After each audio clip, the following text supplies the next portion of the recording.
तो हेलो दोस्तों, आज आपका स्वागत है मेरे इस छोटे से यूट्यूब चैनल पर। आज हम पढ़ेंगे कक्षा 9 पार्ट 1 हमारे आसपास के पदार्थ। मैं आपको शॉर्ट वीडियोस पढ़ाऊंगा जिससे आपको चैप्टर समझ में आएगा। ठीक है, तो आइए हम पढ़ते हैं। पदार्थ किसे कहते हैं? पदार्थ हमारे चारों ओर सभी वस्तुएं जिनका द्रव्यमान होता है तथा जो कुछ न कुछ स्थान घेरती हैं। उदाहरण हवा, आम, पेड़, मनुष्य।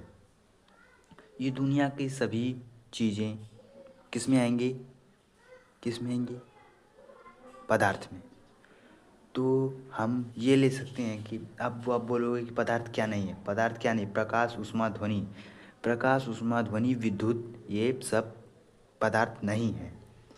पदार्थ की कुछ विशेषताएं हैं, मैं आपको वो भी बताता हूँ। पदार्थ की कुछ विशेषताएं। पदार्थ के कणों के बीच रिक्त स्थान होते हैं। पदार्थ के कणों के बीच छोटे छोटे रिक्त स्थान होते हैं जो हमें दिखाई नहीं देते हैं। पदार्थ के कण निरंतर गतिशील होते हैं। पदार्थ के कण हमेशा वाष्पीकरण के कारण हरदम निरंतर गतिशील होते हैं। पदार्थ के कण एक दूसरे को आकर्षित करते हैं। हम बोल सकते हैं कि पदार्थ के कण एक दूसरे को हमेशा आकर्षित करते हैं। अब बोल, सबसे ज़्यादा गतिज ऊर्जा किस में होती है? गतिज मतलब तेज रफ्तार से चलने वाली ऊर्जा किस में होती है? तो हम बोलेंगे गैस में होती है। सबसे ज़्यादा गतिज ऊर्जा गैस में होती है। सबसे कम ठोस में होती है और जो मीडियम होती है वो द्रव में होती है। अब हम उसके बाद पढ़ेंगे विसरण। विसरण किसे कहते हैं? विसरण दो विभिन्न पदार्थों के कणों का स्वतः मिलना ही विसरीकरण कहलाता है। और हम और भी पढ़ेंगे, ये देखिए। दो विभिन्न पदार्थों के कण को कहा जाता है तथा तापमान बढ़ने पर विसरण भी अधिक होता है।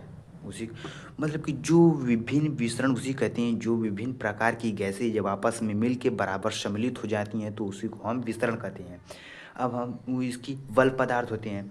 बल पदार्थ की विभिन्न अवस्थाएं होते हैं, ठोस, द्रव, गैस। अब सबसे ज़्यादा बल किस में होता है? ठोस में पाया जाता है। सबसे ज़्यादा बल जो होते हैं वो ठोस में पाए जाते हैं।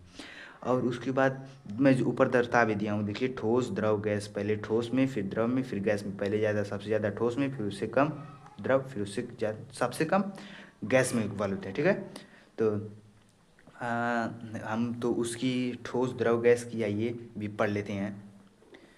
देखिए, ठोस निश्चित आकार तथा निश्चित आयतन के होते हैं। द्रव आकार नहीं लेकिन आयतन निश्चित होता है। गैस गैस न तो आकार निश्चित होता है न तो आयतन, और ये असंपिंडीय होते हैं। मतलब कि